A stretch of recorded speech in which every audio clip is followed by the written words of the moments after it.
Es tiempo de conocer más del Señor y animarnos con su palabra. Bienvenidos al servicio de la Iglesia Bautista Nueva Gorgona. Quédate con nosotros, ya iniciamos.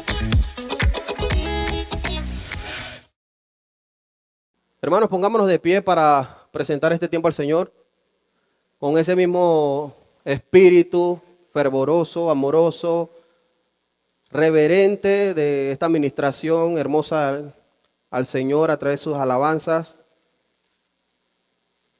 Demos gracias al Señor por permitirnos un día más, por estar aquí, por el privilegio que es escuchar su palabra, no venir a ver al predicador, a esta persona, ni tan siquiera estar en esta iglesia.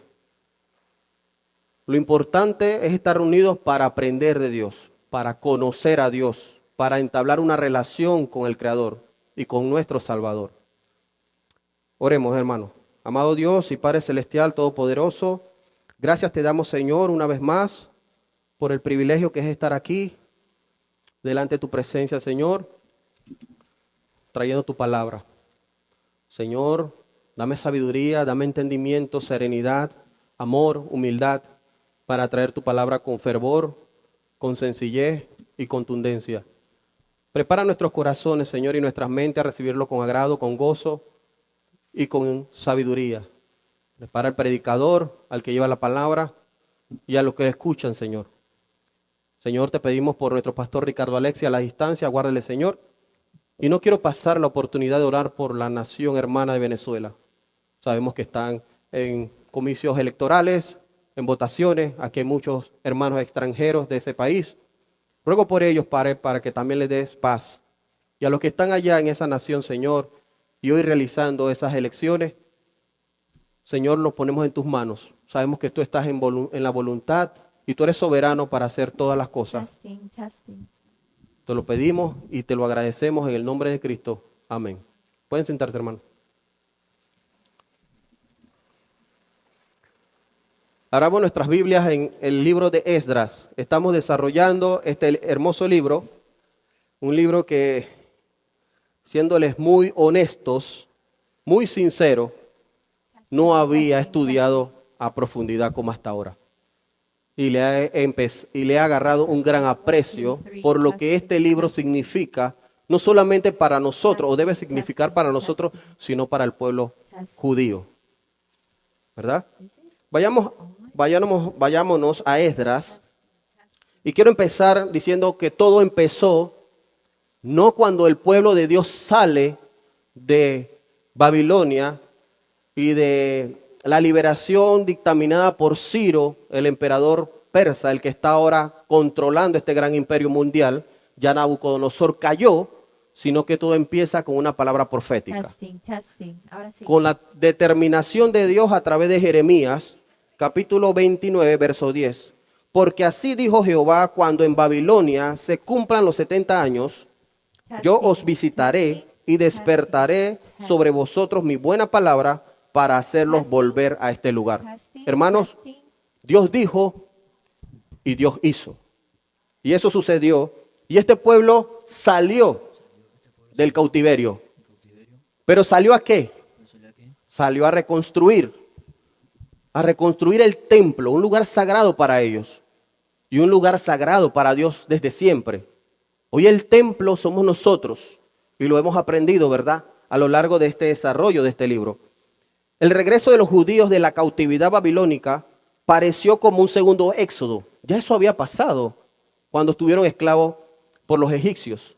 Soberanamente diseñado de parte de Dios de alguna manera, igual que la primera redención de Israel de esa esclavitud egipcia. El viaje de regreso de Babilonia incluyó actividades similares a este primer éxodo. Y vamos a verlos. La reedificación del templo y los muros de la ciudad. La reinstrucción de la ley, lo cual hizo que Zorobabel, Esdras y Nehemías colectivamente parecieran como un segundo Moisés. Fueron los líderes que el Señor utilizó para hacer esto. Hombres judíos, hombres que el Señor permitió que fueran parte de esta obra. El desafío de enemigos locales.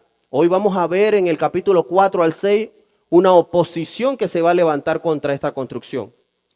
Punto 4, la tentación de casarse con no judíos, resultando en idolatría, ¿verdad? Y el impedimento del matrimonio mixto no estaba enfocado en no poder hacerlo con otra persona que no fuese judía. El impedimento siempre fue el fin que eran llevados a idolatrar ídolos paganos. Seguimos, introducción. El domingo pasado, y vamos a hacer un recorderis de lo que dimos la vez pasada, algo bastante rápido, estudiamos los 3 primeros capítulos del libro de Esdras. Y aprendimos que Dios es soberano y utilizó a reyes paganos para cumplir su palabra y sus propósitos. Él utilizó a Faraón, ¿verdad? Usó a Nabucodonosor con Daniel, lo estamos aprendiendo con nuestro pastor Ricardo Alexis. Y usó a Ciro, ¿verdad? Rey de Persia, emperador del segundo imperio mundial, para cumplir su palabra. Y me viene a la mente esta pregunta. ¿Creyó Ciro? Porque Ciro, un rey pagano, el rey persa, dictamina este decreto para que ellos puedan salir. La Biblia dice en Santiago 2:19, tú crees en Dios, en que Dios es uno, bien haces. También los demonios creen y tiemblan. El creer a este nivel, en esta naturaleza, no te hace un convertido, no te hace un seguidor de Dios. Y tengamos eso bien presente, porque más adelante vamos a ver la soberanía divina utilizando al mundo para sus propios propósitos. También hablamos sobre Esdras, el autor de este libro, y a quien se le atribuyen los escritos de Primera y Segunda de Crónicas, escritos como un recordatorio, uno, del reinado davídico prometido, el sacerdocio arónico y la adoración apropiada del templo. En el capítulo 2 se resumió, porque era un capítulo de 70 versículos, ¿verdad? Donde resumimos en 6 secciones lo que este censo que se hizo de la población judía que estaba en cautiverio, ¿verdad? En la sección 1, los varones del pueblo de Israel enumerados cuidadosamente por sus familias y ciudades a las que pertenecían. En la sección 2, enumeramos a las familias sacerdotales. En la sección 3, se enumeró a los levitas, a los cantores, a los porteros y a los sirvientes del templo. En la sección 4 se trató sobre las personas no registradas genealógicamente, quienes fueron excluidas del sacerdocio. Habían personas que quisieron entrar al servicio de esta reconstrucción del templo, hacer una labor reverente y sagrada e importante, pero Dios cuidó aún de los detalles. Nadie que no fuera realmente confirmado y verificado podía realizar esta labor. En la sección 5, y le doy gracias a una de las hermanas que estuvo presente el domingo pasado, muy atenta a la enseñanza. Mis hermanos, eran 6 secciones, ¿verdad? Usted dijo 6, pero vi que mencionó solamente 5.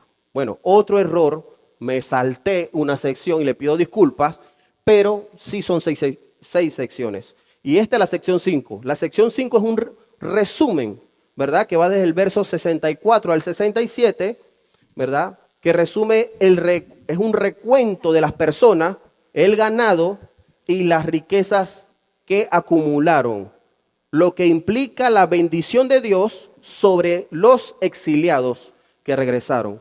Y por último, y voy a hacer un alto aquí, ¿qué implica todo este resumen? Que Dios no solamente te dijo sal, Dios también te dijo yo te voy a proveer. Dios tuvo control de quiénes iban a servir en qué cosas según sus responsabilidades ya determinadas, pero también te dijo yo te voy a dar y te voy a suplir del material y de las riquezas, de los recursos para que tú puedas hacer esa obra.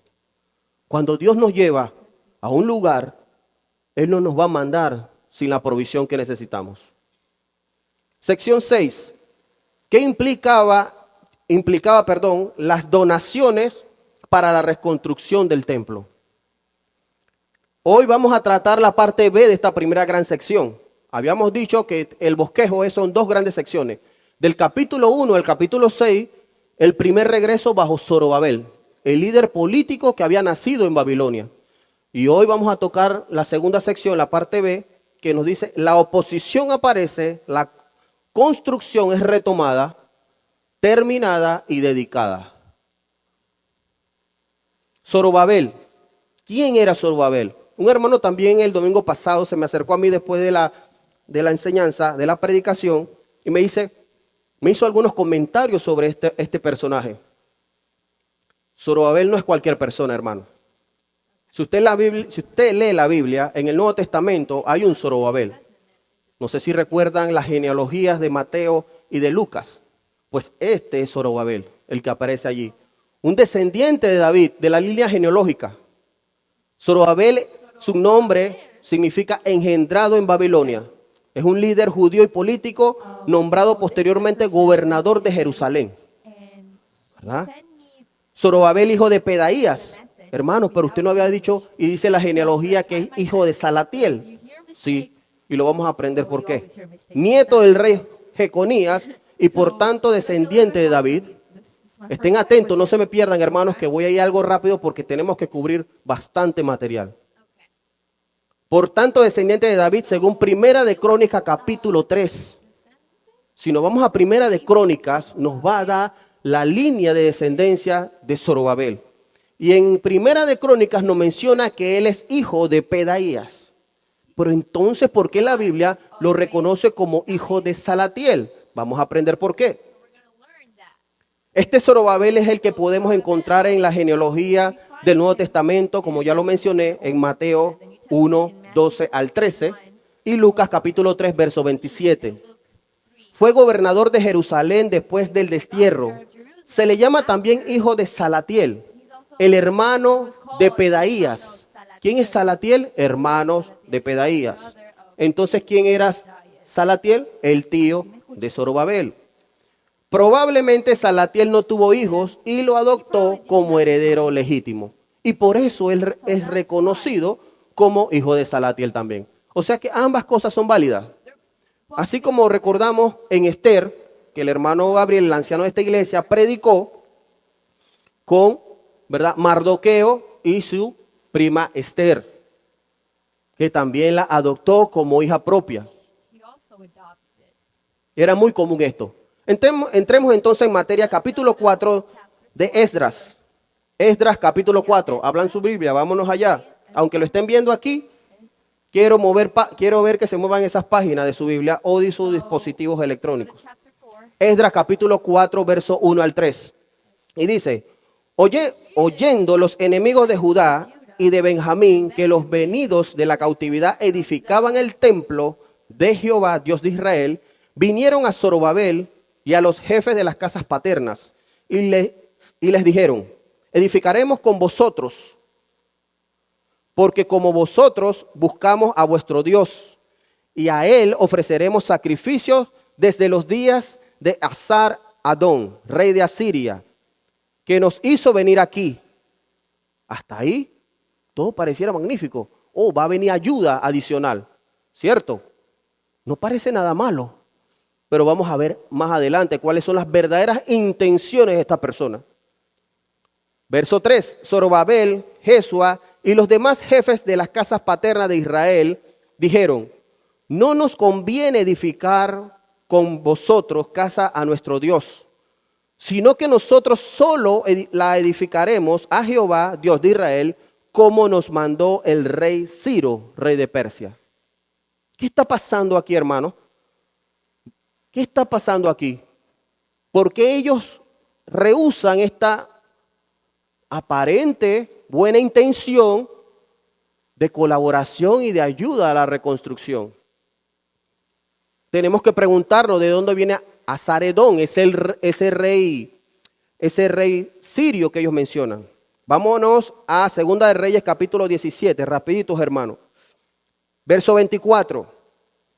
Y trajo el rey de Asiria gran gente de Babilonia, de Cuta, de Aba, de Amat y de Sefarbaín, y los puso en las ciudades de Samaria, en lugar de los hijos de Israel y poseyeron a Samaria y habitaron en sus ciudades. Momento histórico, Israel está cautivo por los babilónicos.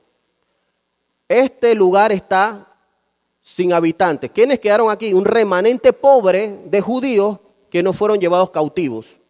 Y está entrando una población pagana que este rey de Asiria lleva a Samaria y mina y contamina este territorio. Y vamos a ver, y aconteció, verso 25 de 2 de Reyes 17, y aconteció al principio, cuando comenzaron a habitar allí, que no temiendo ellos a Jehová, envió Jehová contra ellos leones que los mataban. Entonces, Dios está aplicando juicio, justicia enseguida a este paganismo que se está levantando en el territorio de Israel, precisamente en el área o en el sector o en la región de Samaria, ¿verdad? Verso 29, vamos a saltarnos allá. Pero cada nación se hizo sus dioses, y ahí es donde viene el problema. Estas personas eran idólatras y habían minado el remanente que había quedado en Samaria de judíos, y habían hecho matrimonios mixtos, porque los que habían quedado se habían ligado a este grupo de personas también. Sigue diciendo el verso 29. Y cada nación se hizo sus dioses y los pusieron en los templos de los lugares altos que habían hecho los de Samaria, cada nación de su ciudad donde habitaba. Los de Babilonia hicieron a Sucot Benoc. Este era el Dios que ellos profesaban, no era Jehová.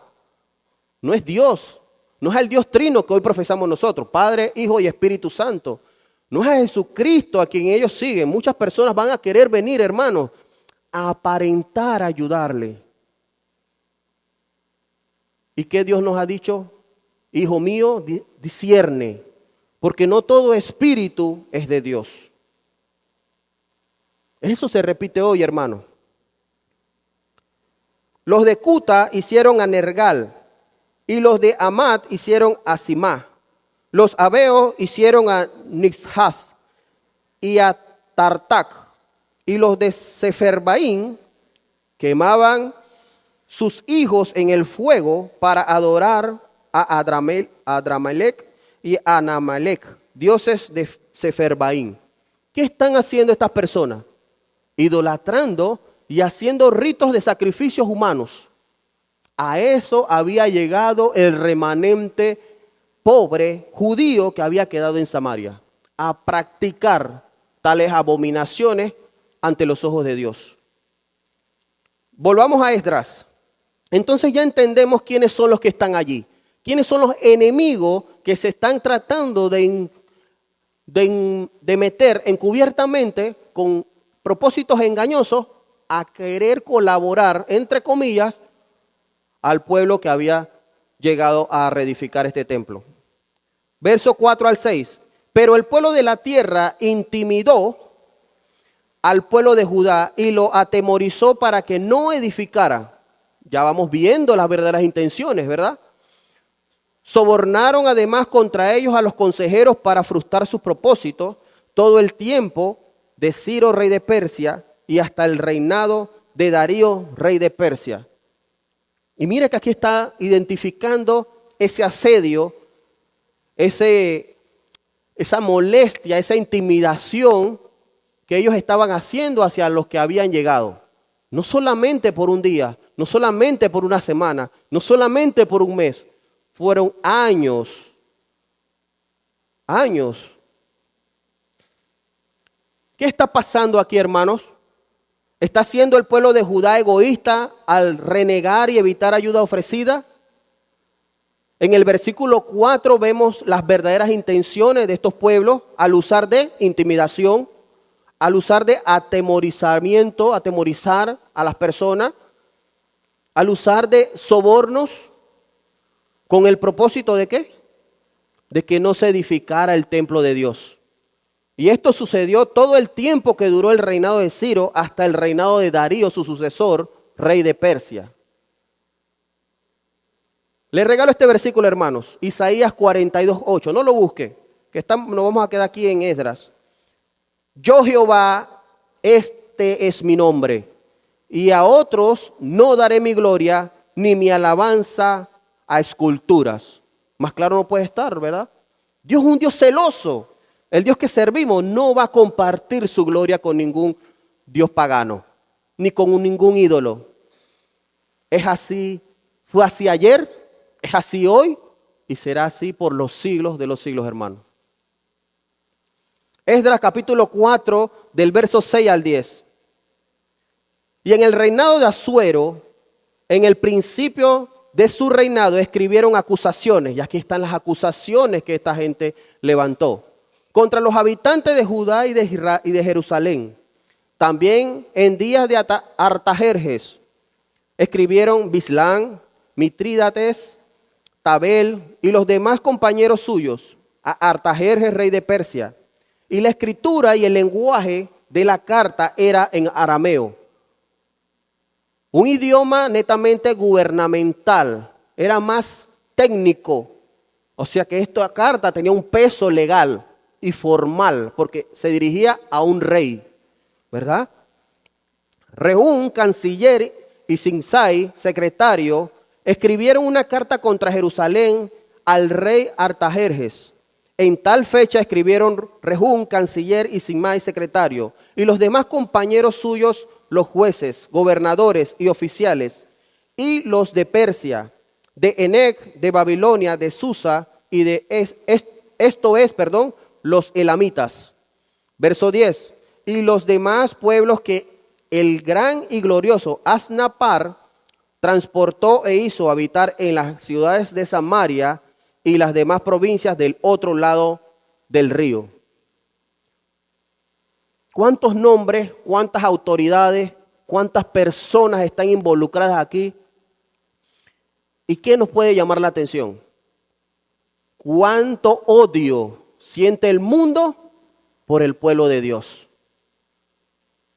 Y eso no ha cambiado, hermanos. Dice que la amistad con el mundo es enemistad contra Dios. Por eso Dios nos lo está prohibiendo. Porque ellos no quieren lo mejor para nosotros. Ellos no quieren edificar con nosotros, hermanos. Nunca ha sido así. Y esto lo tenemos que entender como un paréntesis dentro de este espacio. Porque el templo está siendo edificado por Ciro desde que arrancó el reinado de Ciro hasta el reinado de Darío. Pero dentro de ese espacio, posteriormente se han levantado otros reyes, como Asuero, como Artajerjes, y nos lleva al pasado mencionando a Asnapar, que llevó también a estos pueblos paganos hacia Samaria. Entonces, tome nota, hay que leer con cuidado. Esta sección de este capítulo 4 es un paréntesis.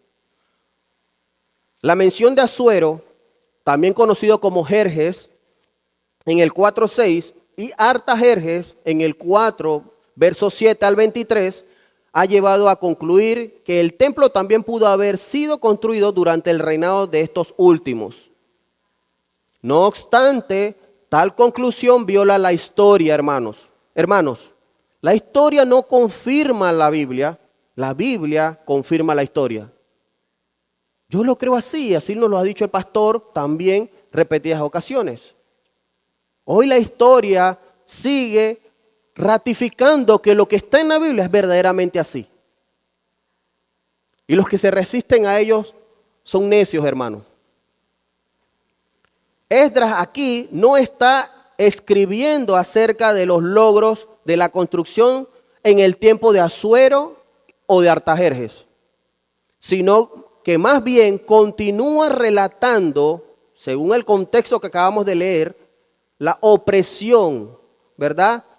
Esa oposición después de que el templo fue construido, lo que continuó hasta la época de Esdras. Recuerden que aquí estas personas, este grupo de personas, sale con el líder Zorobabel. Y después que terminemos esta sección, vamos a ver que llega Esdras, el escriba, el sacerdote, que es quien relata toda esta historia. ¿Y por qué Esdras no está aquí? Porque Esdras está siendo parte de ese gran imperio. Así como Daniel formó parte del imperio de Nabucodonosor, el imperio babilónico, Esdras está siendo parte importante para el Señor de este imperio persa. ¿Qué dice la primera carta entonces, hermanos? Vamos a leer. Verso 11 al 16. Y esta es la copia de la carta que enviaron al rey Artajerjes. Tus siervos del otro lado del río te saludan. Todo muy formal, ¿verdad? Sea notorio al rey que los judíos que subieron de ti a nosotros, vinieron a Jerusalén y edifican la ciudad rebelde y mala, y levantan los muros y reparan los fundamentos. Ahora sea notorio al rey que si aquella ciudad fuere reedificada y los muros fueren levantados, no pagarán tributos, impuestos y rentas, y el erario de los reyes será menoscabado, siendo que nos mantienen del palacio. No nos es justo ver el menosprecio del rey, por lo cual hemos enviado a hacerlo saber al rey. Verso 15, para que se busque en el libro de las memorias de tus padres, en el libro de la memoria de tus padres, hallarás en el libro de las memorias y sabrás que esta ciudad es ciudad rebelde y perjudicial a los reyes y a las provincias, y que de tiempo antiguo forman en medio de ellas rebeliones, por lo que esta ciudad fue destruida. Hacemos saber al rey que si esta ciudad fuere edificada y levantados sus muros, la región de más allá del río no será tuya. Hermanos, ¿qué está pasando? ¿Cuál es el meollo de esta nota, de esta carta? ¿Cuál es el propósito que no está muy velado, muy encubierto? Es bastante claro. ¿Cuáles son las acusaciones? Hay 3 acusaciones claras. 1, no pagarán tributos, impuestos y renta. No va a haber dinero. El dinero anda volando. Aquí esta gente tiene que pagar impuestos que estamos haciéndolo nosotros con ustedes y ellos no. No te conviene eso. La ciudad es rebelde y perjudicial a los reyes y las provincias. Era una vieja calumnia y hoy es una vieja calumnia. ¿Cuántas iglesias hoy día no se han edificado en ciertos lugares? Porque se levantan hombres de mundo a decir, eso va a ser bulla, eso va a ser una construcción que va a quedar ahí para nada, la gente no te va a querer pagar los impuestos, y son las mismas acusaciones que el mundo hoy se levanta con muchas iglesias para que no sean construidas. Y no estamos hablando hoy de que la iglesia es este recinto. Ya hemos sabido de que la Biblia es clara cuando nos dice que la iglesia eres tú, hermano, la iglesia soy yo. Nosotros somos el cuerpo de Cristo y en nosotros mora el Espíritu Santo, quien arma o edifica el cuerpo de Dios. ¿Verdad? Tercera acusación, las regiones de más allá del río no serán tuyas. Y dentro de esta última acusación hay como, hazlo porque si no, los que estamos acá tampoco te vamos a servir. Tampoco van a poder ser parte de tu imperio. ¿Ah? No te vamos a apoyar. Entonces, hoy de una gran Apocalipsis 12:10. ¿Quién está detrás de todo esto? El acusador, el enemigo de la iglesia. Entonces oí una gran voz del cielo que decía, ahora ha venido la salvación, el poder y el reino de nuestro Dios y la autoridad de su Cristo, porque ha sido lanzado fuera el acusador de nuestros hermanos, el que los acusaba delante de nuestro Dios día y noche. ¿Y quién es este personaje? Satanás mismo. Satanás mismo hoy nos acusa todavía o nos quiere acusar. Pero eso aquí en Apocalipsis tiene un final. Esdras capítulo 4 versos 17 al 23. El rey envió esta respuesta a Rahum, canciller, y a Simaí, secretario, a los demás compañeros suyos que habitaban en Samaria y los demás del otro lado del río. Salud y paz. La carta que nos enviaste fue leída claramente delante de mí, y por mí fue dada orden. Buscaron y hallaron que aquella ciudad de tiempo antiguo se levantaba contra reyes y se rebelaba, y se formaba en ella sedición, y que hubo en Jerusalén reyes fuertes que dominaron en todo lo que hay más allá del río, y que se les pagaba tributo, impuestos y rentas. Ahora pues, dad orden que cese aquellos hombres y no sea esa ciudad reedificada hasta que por mí sea dada nueva orden. Y mirad que no seáis negligentes en esto. ¿Por qué habrá de crecer el daño en prejuicio de los reyes? Entonces, cuando la copia de la carta del rey Artajerjes fue leída delante de Rehum y de Simsai, secretario, y sus compañeros, fueron apresuradamente a Jerusalén a los judíos y le hicieron cesar con poder y violencia. ¿Qué respuesta dio esta notificación? El cese de los trabajos. Se paralizó la obra. Hay tristeza, hay desespero, y no fue de cualquier forma, fue a través de poder y violentamente. La obra se detuvo, se prohibió construir. ¿Por cuánto tiempo, hermanos? 16 años. Desde el tiempo que arrancó la construcción con Ciro hasta cuando lo vamos a ver y reinicia con Darío esa construcción en el 520 a.C. Casi 2 décadas, hermano. ¿Qué hacía el pueblo judío casi 2 décadas sin hacer lo que Dios lo mandó a hacer? Capítulo 5. Vamos a ver qué dice el profeta Ageo. Esto es fundamental.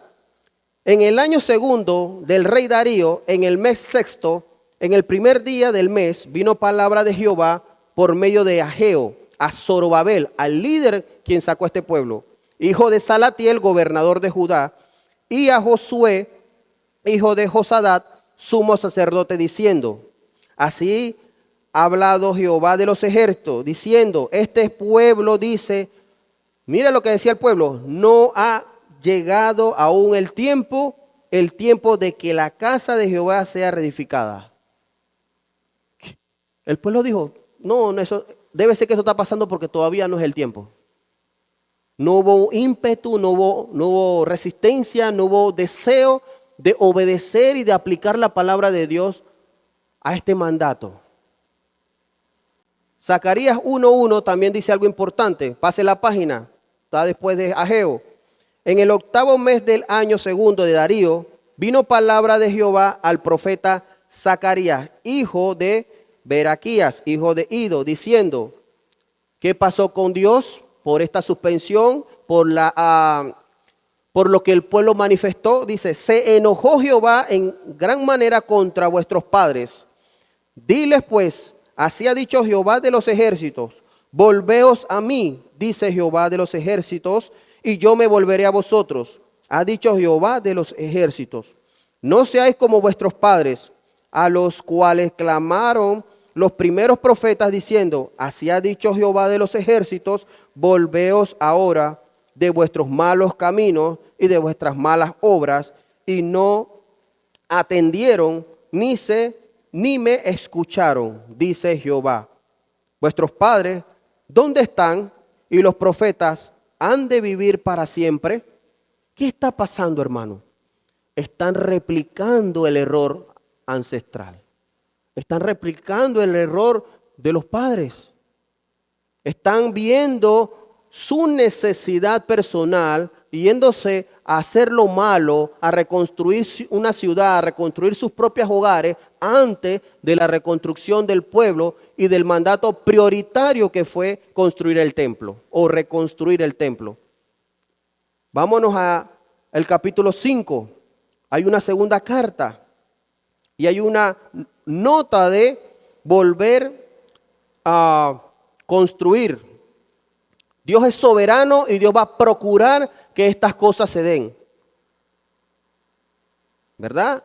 Del verso 7 al 17. Y vamos a leer una sección solamente, porque aquí hay un recordatorio de lo que ellos habían pasado al salir de Babilonia y llegar a Jerusalén.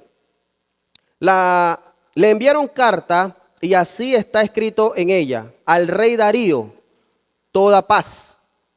La primera carta era a Artajerjes, esta carta es a Darío. Sea notorio al rey que fuimos a la provincia de Judea, a la casa del gran Dios, la cual se edifica con piedras grandes, y ya los maderos están puestos en las paredes, y la obra que se hace deprisa y prospera en sus manos. Entonces preguntamos a los ancianos, diciéndoles así: ¿quién os dio orden para edificar esta casa y para levantar estos muros? Y también les preguntamos sus nombres para hacerlos saber, para escribirte los nombres de los hombres que estaban a la cabeza de ellos. Y nos respondieron diciendo así: nosotros somos siervos del Dios del cielo y de la tierra, y reedificamos la casa que ya muchos años antes había sido edificada, la cual edificó y terminó el gran rey de Israel. Esta es una apelación a Salomón. Mas después que nuestros padres provocaron a ir a Dios de los cielos, Él los entregó en manos de Nabucodonosor, rey de Babilonia, caldeo, el cual destruyó esta casa y llevó cautivo al pueblo a Babilonia. Ellos son conscientes de lo malo que están haciendo y por qué estaban cautivos y por qué hoy soberanamente Dios lo había vuelto a Jerusalén para edificar esta casa. Verso 16, saltémonos al 16. Entonces Sesbazar vino y puso los cimientos de la casa de Dios, la cual está en Jerusalén, y desde entonces, hasta ahora se edifica, y aún no está concluida. Y ahora, si el rey parece bien, búsquese en la casa de los tesoros del rey que está allí en Babilonia. Si es así que por el rey Ciro había sido dada la orden para reedificar esta casa de Dios en Jerusalén, y se nos envíe a decir la voluntad del rey sobre esto. Ahora había un impulso de terminar.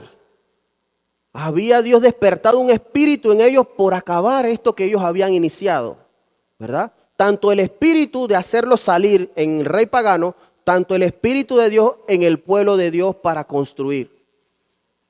Pero es importante aquí, y hay una premisa en el mundo o en el mundo secular, y yo como parte de un trabajo de inspección de obra, se lo puedo decir, he aprendido que lo que no está escrito no existe. Porque dice también el mundo secular que la palabra se la lleva el viento. ¿Has escuchado eso?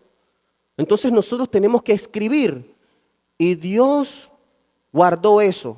Esdras 1, en el capítulo 1 aprendimos, verso 1, en el primer año de Ciro, rey de Persia, para que se cumpliese la palabra de Jehová por boca de Jeremías, despertó Jehová espíritu en Ciro, rey de Persia, la cual hizo pregonar de palabra, él anunció esto, y también por escrito todo su reino, a su reino diciendo. Entonces, esto que quedó escrito, plasmado en papel, hoy va a ser útil, porque estos registros, estas memorias, que es un documento legal y dictaminado por un rey, va a ser buscado para dar el permiso nuevamente a que se active la reconstrucción. Vamos a leer capítulo 6. Entonces el rey Darío dio orden de buscar en la casa de los archivos donde guardaban los tesoros allí en Babilonia, y fue hallado en Admeta, en el palacio que está en la provincia de Media, un libro en el cual estaba escrito así: memoria. En el año primero del rey Ciro, el mismo rey Ciro dio orden acerca de la casa de Dios, la cual estaba en Jerusalén, para que fuese la casa reedificada. como lugar para ofrecer sacrificio y que sus paredes, fuesen firmes, su altura de 70 codos y de 70 codos su anchura, y 3 hileras de piedras grandes y una de madera nueva, y que el gasto sea pagado por el tesoro del rey. Y es lo que empezamos diciendo, Dios no solamente guardó el permitir que el pueblo saliera del cautiverio, sino que también suplió de esas necesidades, de esos elementos, de ese material constructivo, ¿verdad? Y no iba a salir del bolsillo judío, iba a salir del bolsillo del rey persa. Respuesta.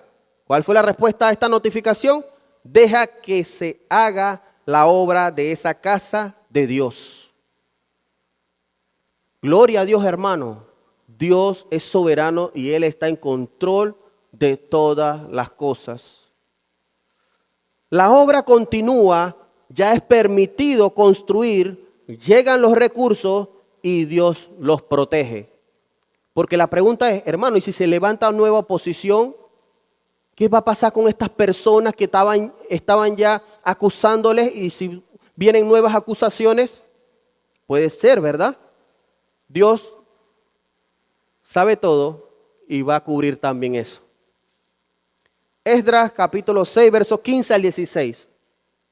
Esta casa fue terminada el tercer día del mes de Adar, que era el 6º año del reinado del rey Darío. Entonces los hijos de Israel, los sacerdotes, los levitas y los demás que habían venido a la cautividad, hicieron la dedicación de esta casa de Dios con gozo. Llegó el fin del proyecto, ¿verdad? La casa de Dios, el templo, es terminado. Gloria a Dios. Este es el mes de Adar, ¿verdad? Ahí vemos al Nisan. El calendario hebreo no es el mismo que el nuestro. El calendario hebreo lo aprendimos con nuestro pastor cuando desarrolló el libro de Marcos, capítulo 14, que está bajo un calendario lunar. Ellos están regidos por estos meses que vienen desde el Antiguo Testamento. El Nisan, el Iyar, el Sivan, el Tasmuz, el Abad, el Elul, que lo mencionamos. Ellos inician en este mes Tishri y se le da una notificación en el Elul y se le da una notificación en Hesban. Un antes y un después. Y ellos están en el medio. Como decirle, antes te lo dije y después te lo estoy nuevamente recordando. Pero acá se está terminando en el Adar, en el mes 11, ahí entre febrero y marzo, ¿verdad? En el 516 antes de Cristo. Conclusiones, hermanos, de esta enseñanza.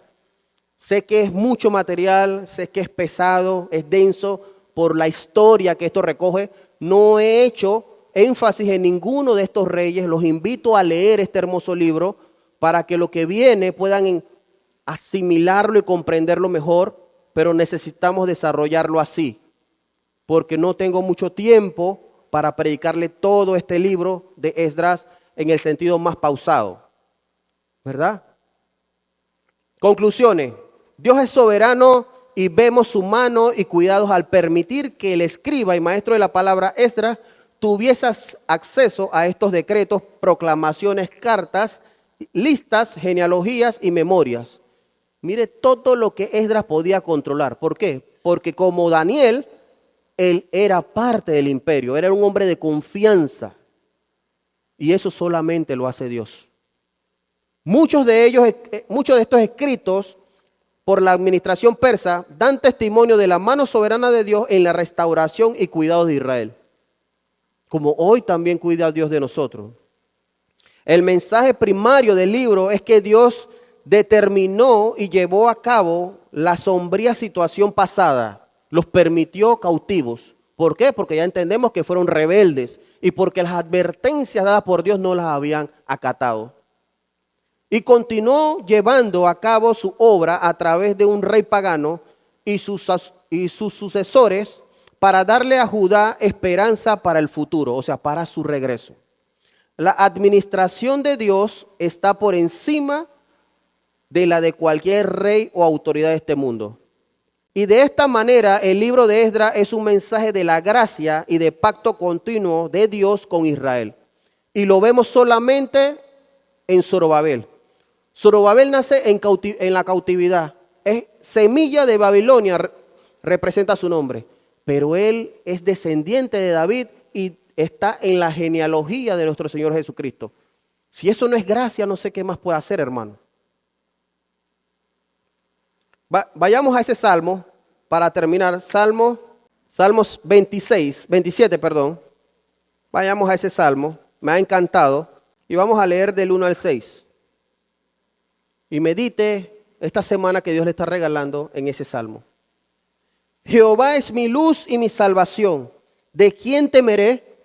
Jehová es la fortaleza de mi vida. ¿De quién he de atemorizarme?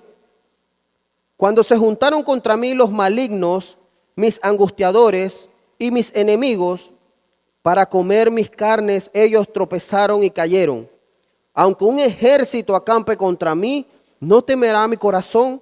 Aunque contra mí se levante guerra, yo estaré confiado. Una cosa he demandado a Jehová, esta buscaré, que esté yo en la casa de Jehová todos los días de mi vida, para contemplar la hermosura de Jehová y para inquirir en su templo. Gloria a Dios, hermano, por los que están aquí, los que están buscando su palabra, los que están aprendiendo del Señor y los que están armando una buena y sana relación con su Creador y con su Hijo. Hermano, la segunda parte de este mensaje, o la segunda gran sección de este mensaje, va desde el capítulo 7 al capítulo 10, y vamos a ver al sacerdote Esdras regresar como una segunda salida con un nuevo grupo, y Esdras guiando un avivamiento final para ser reconstruido. Pongámonos de pie y oremos. Amado Dios y Padre Celestial Todopoderoso, yo te doy gracias, Señor, por tu palabra. Yo te doy gracias, Señor, porque me has permitido predicar, Señor, este libro. Sabemos que son grandes historias reales, historias que nos ayudan a comprender tus propósitos, tu voluntad, que tú tienes cuidado de nosotros a pesar de las circunstancias, a pesar, Señor, de las acusaciones falsas que nos puedan hacer, a pesar, Señor, de que se levanten enemigos a nuestro alrededor, a pesar de que quieran entrar encubiertamente dentro de tus filas, Señor, tú tienes cuidado de nosotros. Gracias te damos, Señor, por este tiempo, por cada persona aquí, por permitirme a mí traer tu palabra, que tu iglesia sea edificada, Señor, y tu nombre exaltado. A ti sea la gloria, la honra y la alabanza por los siglos, Señor. Gracias te damos. En el nombre de Cristo. Amén. Este ha sido un servicio online de la Iglesia Bautista Nueva Gorgona. Síguenos en nuestras redes sociales y visítanos para alabar juntos al Señor.